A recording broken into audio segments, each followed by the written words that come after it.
يصلون على النبي يا أيها الذين آمنوا صلوا عليه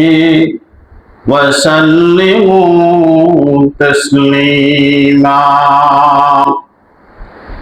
اللهم صل على محمد وعلى آل محمد كما صليت على إبراهيم وعلى آل إبراهيم إنك حميد مجيد اللهم بارك على محمد وعلى آل محمد كما باركت على إبراهيم وعلى آل إبراهيم إنك حميد مجيد بلغ العلا بكماله كشف الدجى بجماله حسنت جميع خصاله صلوا عليه وآله لا إله إلا الله لا إله إلا الله لا إله إلا الله لا إله إلا الله لا إله إلا الله لا إله إلا الله لا إله إلا الله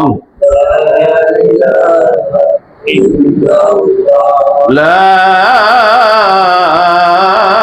إله إلا الله محمد رسول الله صلى الله عليه وسلم আল্লাহ পাকের বান্দা জনাবে মুহাম্মদুর রাসূলুল্লাহ সাল্লাল্লাহু আলাইহি ওয়াসাল্লামের উম্মতগণ, আল্লাহ পাকের দরবারে লাখো কোটি শুকর আদায় করে যিনি আমাদেরকে অত্যন্ত দয়া করে, মায়া করে, মোহাব্বত করে পবিত্র জুমার দিনে জুমার নামাজ পড়ার জন্য মসজিদে আসার মতো, বসার মতো তৌফিক দান করেছেন। এই জন্য মহান মালিকের দরবারে কালেমত শুকর আদায় করি, আলহামদুলিল্লাহ আলহামদুলিল্লাহ। আজকে শুক্রবার 5ই আগস্ট 21শে ভাদ্র। আরেকটা মাসের নাম আছে আরবি, এটাই তো আমরা অনেকেই জানি না। কোন মাস যেটা চলে সেটাও জানি না। তো বর্তমান যেটা চলতেছে এটা সবারই জানার কথা, যেহেতু খুব নাচানাচি হয় এই মাসে। রবিউল আউয়াল, কি মাস? 11ই রবিউল আউয়াল। আজকে কালকে রাসূলের জন্ম তারিখ। রবিউল আউয়াল মাস, কি মাস? রবিউল আউয়াল। এই রবিউল আউয়াল মাস উপলক্ষে বিভিন্ন জায়গায় বিভিন্ন পদ্ধতিতে বিভিন্ন আনন্দ উৎসব উৎসবিত হচ্ছে।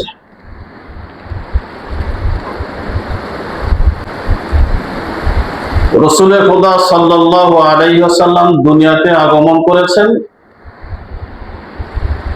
জুলুমকে জবেহ করার জন্য, বেদাতকে নিস্তেনাবুদ করার জন্য। ঢোল বাদ্য নাচানাচিকে চিরতরে বিদায়ের জন্য। দুঃখ হলেও আজকে সেই রসুলের নামেই, রসুলের শুভাগমন উপলক্ষে হিন্দু ধর্মের উৎসব সংযোগ করে আজকে মিছিল দেওয়া হয় জিন্দা নবীর আগমন, শুভেচ্ছা, স্বাগত। আজকে মোদের খুশির দিন, আমার নবীর জন্মদিন। এটা বানাই বলছি না, আজকে আমি আসার পথে দেখেছি রাস্তা তিনচন্দি নারায়ণদি, যেই লোকগুলার চেহারা দেখলাম, আমার মনে হয় এখানে 10টা লোক থাকলে 8টা লোকই নেশা করে। তার চেহারায় কয়, আর নামাজ তো একজনও ফজর পড়ে নাই। দৌড় তবলা লইয়া ধুম তারাকা বাইরে গেছে আর বলতেছে জিন্দা নবীর আগমন, শুভেচ্ছা, স্বাগতম। আজকে মোদের খুশির দিন, আমার নবীর জন্মদিন। এরা যদি আশেকে রাসূল হয় তাহলে তো আর উপায় নেই। তো সাহাবারা কি? অথচ সাহাবারা এগুলাকে দেখলে কোন দলিল ছাড়াই কাফের হতো দিত। এই হইল আজকের মাসের আমল।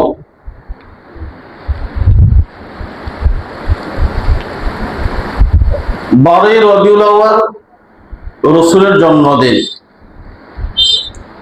12ই রবিউল আউয়াল রসুলের মৃত্যুদিনও, যদিও তারিখের মধ্যে মতানৈক্য আছে। এটাই মোটামুটি সর্বোপরি প্রসিদ্ধ, 12ই রবিউল আউয়াল রসুলের জন্মদিন আর 12ই রবিউল আউয়াল রসুলের মৃত্যুদিন। যেই দিনে রসুলের আগমন, সেই দিনে রসুলের বিদায়। এই দিনে দোল টক্কর লইয়া আনন্দ হয় কিভাবে? যেই রসুল মৃত্যুর খবর শুনে হযরতে ওমরে ফারুক রাদিয়াল্লাহু তাআলা পাগল হয়ে গিয়েছেন। তিনি ঘোষণা দিয়েছিলেন, যদি কেউ বলো যে রসুল মারা গেছে তাহলে কল্লা লগে থাকবে না, এই খোলা তরবারি তোমার গর্দানে চলবে। আবু বকর তো দিশেহারা হয়েই গেছে, অন্যান্য সাহাবারা তো হুঁশই নেই। আর আমরা প্রায় 1500 বছর পরে এসে এখন আমাদের কি আনন্দ, রসুল মরছে, ভালোই। যেমনটা না হয় তাহলে দোল বাজায় কেন? দোল বাজায় কেন?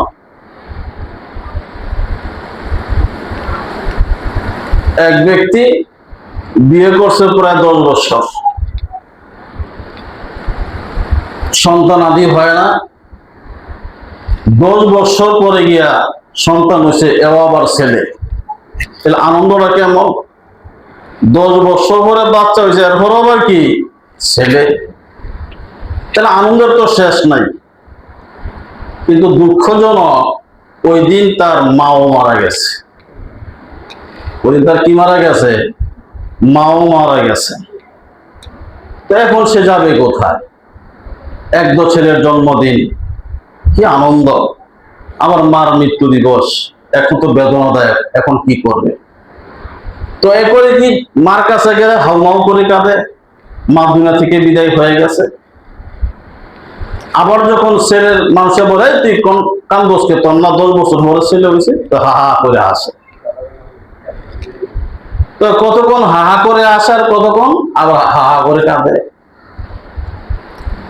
এখন ছেলের কাছে যদি হাসে, ওই তুই হাসো, তোর মা মরে গেছে। আবার যদি কাঁদে, ওই তুই কাঁদস, তোর ছেলে হয়েছে। এখন সে যাবে কোথায়? এখন সে দুই ঘরের মাঝখানে যাইয়া একবার আতুর করে যাই, কান্দাও নাই আসেও নাই।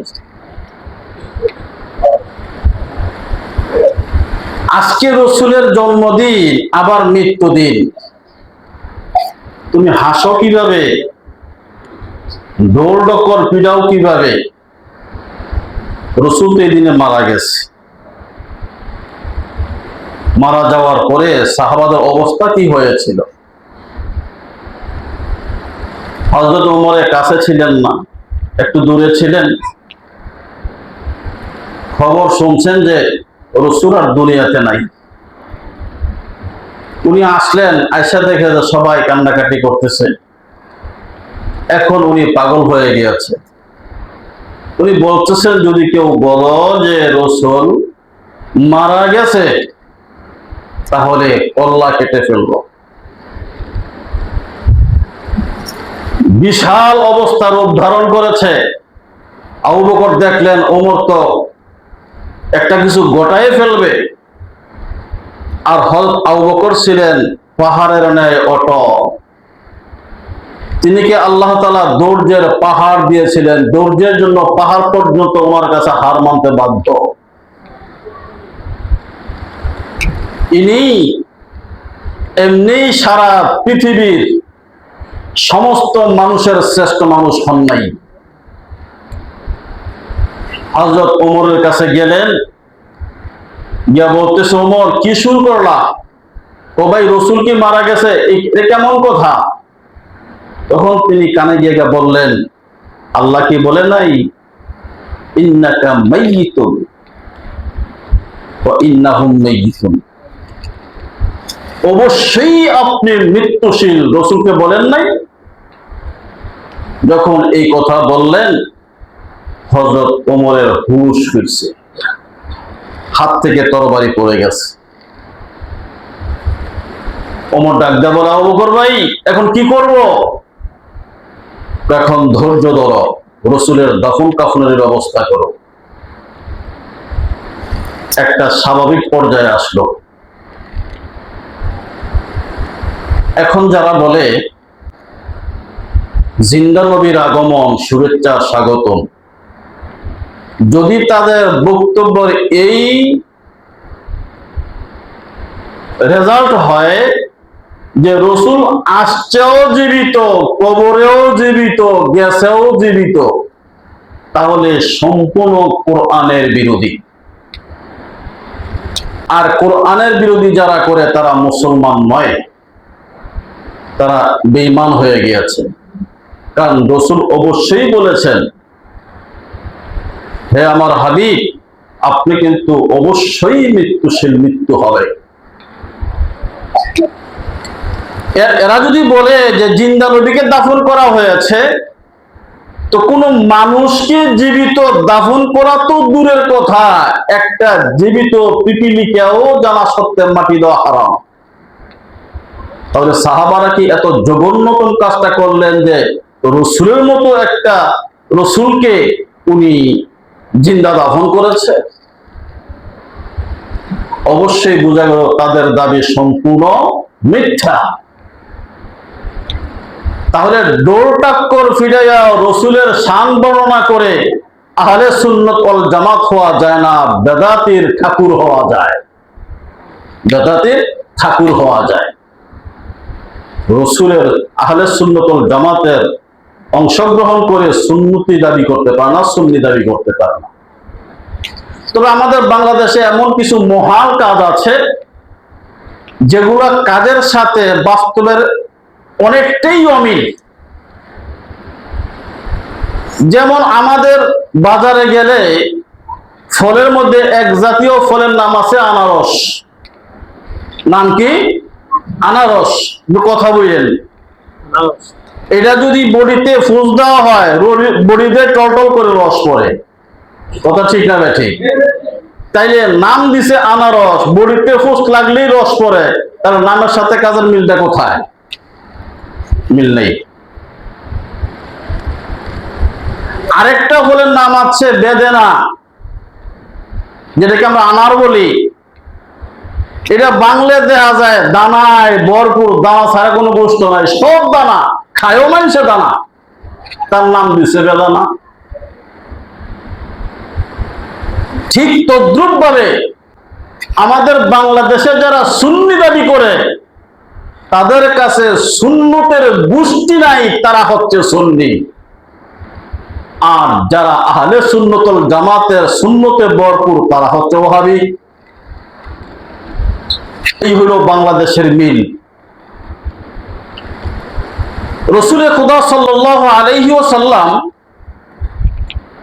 সারা পৃথিবীর মুসলমানকে আল্লাহ প্রদত্ত বছরে 2টা ঈদের কথা বলেছেন। কয়টা? 2টা।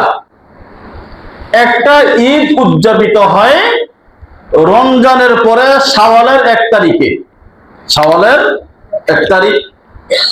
আরেকটা ঈদ উদযাপিত হয় সেটা হলো জিলহজ্জের 10 তারিখে, জিলহজ্জের 10 তারিখে। এই 2টা ঈদ হলো রসুলের ঘোষিত ঈদ, এটা আমাদের জন্য সুন্নতের উৎসবের দিন। যে ঈদ সম্পর্কে আল্লাহ বলেছেন, যে ব্যক্তি আল্লাহ পাকের জন্য রোজা রাখে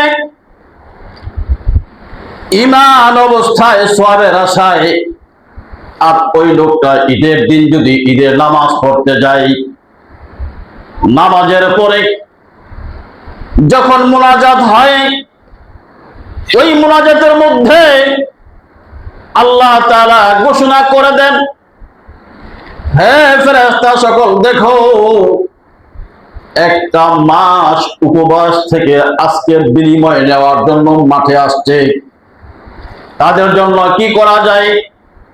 ফেরেশতারা ডাক দিয়ে বলে, আল্লাহ তাদের উপযুক্ত যে বিনিময় দেওয়ার পাওনা সেই বিনিময় দিয়ে দেন।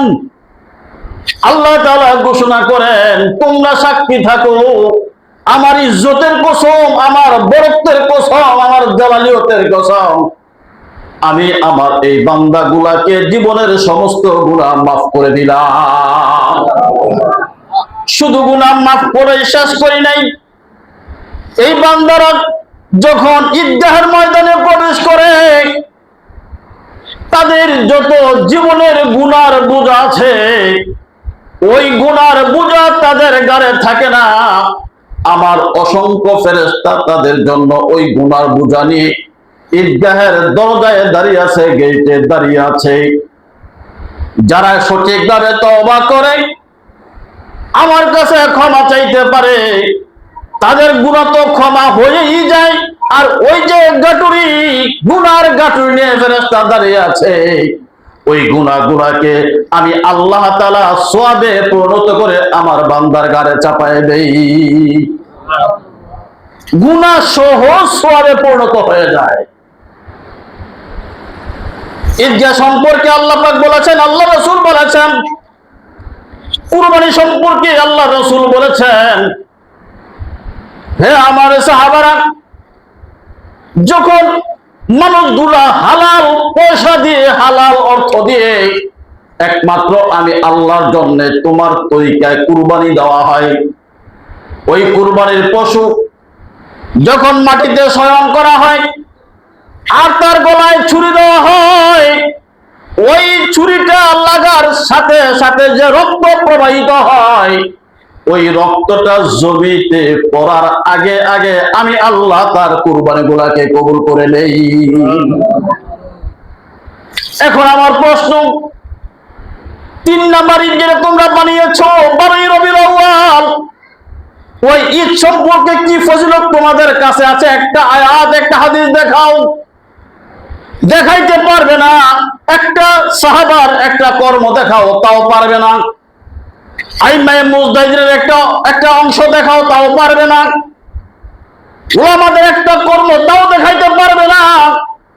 কারণ বুঝা গেল ওই 3 নাম্বার ঈদটা মুসলমানদের জন্য নয়, ওই 3 নাম্বারটা হলো মুসলমান নামে বেদাতদের জন্য।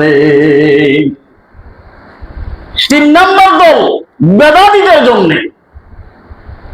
এখন কথা হলো, আপনাদের একটা প্রশ্ন তো অবশ্যই আছে যে তাহলে এই 3 নাম্বার ঈদ আগমন হলো কবে? আসলো কবে, কার মাধ্যমে আসলো? তার সহি ইতিহাস শুনে নেন, মনে রাখবেন। পাকিস্তানের এক আলেম যার নাম তৈয়ব শাহ, পাকিস্তানের যুদ্ধ করে ৭২-এ স্বাধীন হলো। ৭২-এ স্বাধীন হওয়ার পর আমাদের বাংলাদেশের কিছু লোকের দাওয়াতে, আমন্ত্রণে ওই লোকটা বাংলাদেশে আসলো। বাংলাদেশে এসে চিটাগাঙ্গে মাহফিল করে সে ঘোষণা দিল, আজ থেকে তোমরা ৩ নাম্বার ঈদ পালন করবে ১২ই রবিউল আউয়াল। ওই সনটা ছিল ৭৪ সন। ৭৪-এ এই ঈদের আবিষ্কার হয়েছে বাংলার জমিনে। ৭৪-এ যারা ঈদের আবিষ্কার করে ঈদ উদযাপিত করো, আর যারা করো না তাদেরকে তোমরা ওহাবি বলো। তোমরা একটু চক্ষু বন্ধ করে ৭৪-এর আগের ইতিহাসটা ধরে দেখো। তোমাদের বাবাও জীবনে এই যে মিলাদুন নবী পালন করে নাই, তোমার দাদাও পালন করে নাই, তোমার পর্দাও পালন করে নাই, তাহলে তোমরা কেমন করে পালন করো? তাহলে বোঝা গেল তোমরা বাবার সঠিক সন্তান হতে পারো না। বাবার সঠিক সন্তান হতে পারো না, ইসলামের দুশ্মন হিসেবে আর বাবার কুলাঙ্গার সন্তান হিসেবে তোমরা আখ্যায়িত হইলে। সুতরাং ১২ই রবিউল আউয়াল নামে কোন ঈদ সারা বাংলাদেশে নয়, পৃথিবীতে নাই। এগুলা যারা করে এগুলা মুসলমানদের ইমান ডাকাত, ইমানের ডাকাত, ইমান লুণ্ঠনকারী ডাকাত। এই জন্য আমরা ১২ই রবিউল আউয়াল রাসূলের জন্মদিন, রাসূলের মৃত্যুদিন, এই মাসের মধ্যে আমরা জনাবে মুহাম্মদুর রাসূলুল্লাহ সাল্লাল্লাহু আলাইহি সাল্লামের উপরে সারা দিন বেশি বেশি দুরূদ পাঠ করব। বেশি বেশি দুরূদ পাঠ। যখন দুরূদ পড়বেন, আল্লাহ তাআলা ওই দুরূদ পড়নেওয়ালার উপরে আল্লাহ 10টা রহমতের নজর আকর্ষণ করেন। 10টা নজর দেন, রহমতের নজর। দুরূদ পড়লে আর কি লাভ হবে? বাবা এবং ছেলে, বাবা এবং ছেলে হজ করার জন্য সুদূর মক্কায় রওনা করেছে। হজ সম্পূর্ণ করার পরে বাবা এবং ছেলে বাড়িতে রওনা করেছে। পথিমধ্যে যাইয়া বাবার মৃত্যু হয়ে গেছে। এখন ছেলে বেকার, এই মৃত্যু বাবা নিয়ে কোথায় যাব, কোথায় দাফন করব, আর কিভাবে গোসল করাইবো, বেকার হয়ে গিয়েছে। চতুর্দিকে মানুষ তালাশ করে নাই। একটু পরে বাবার চেহারার দিকে তাকাইয়া নজর করে দেখে বাবার চেহারাটা ওই মানুষের সুরূপ নাই, বিকৃত হয়ে গিয়েছে, চেহারা পরিবর্তন হয়ে গিয়েছে। এই জন্য সে আরো পাগলের মতো হয়ে গিয়েছে। তার সাথে যে রুমাল ছিল, ওই রুমালটা তার বাবার চেহারার মধ্যে দিয়ে দেখে রাখছে, যদি মানুষ দেখে তাহলে মানুষ বদগুমান করবে, মানুষ ভয়ে কাছে আসবে না, তাহলে দাফন কাফনের ব্যবস্থা হবে না।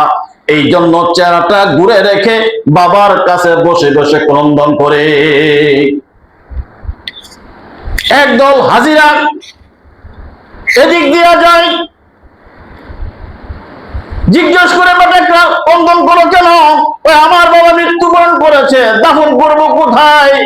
আমার বাড়ি, আমার জন্মভূমি তো এটা নয়, আমি কিভাবে আমার বাবাকে দাফন কাফন করব? কয় সবুর করো, লোক আসবে, হবে। এই লোক চলে গেল। ওই ছেলেটা বেকার হয়ে গেল, কান্নাকাটি করতেছে। কান্না করতে করতে করতে করতে সে ক্লান্ত হয়ে চোখের মধ্যে ঘুমের তন্দ্রা এসে গেছে, একটু ঘুমের মতো হয়ে গেছে। ওই ঘুমের ঘরে দেখে জনাবে মুহাম্মদুর রাসূলুল্লাহ সাল্লাল্লাহু আলাইহি সাল্লাম উপস্থিত হয়ে গিয়েছে। ডাক দিয়ে বলে, বেটা ক্রন্দন করো কেন? তো ক্রন্দন করতেছি এই জন্য, হজ করে বাবা ছেড়ে আসলাম, পথিমধ্যে বাবার মৃত্যু হয়ে গিয়েছে।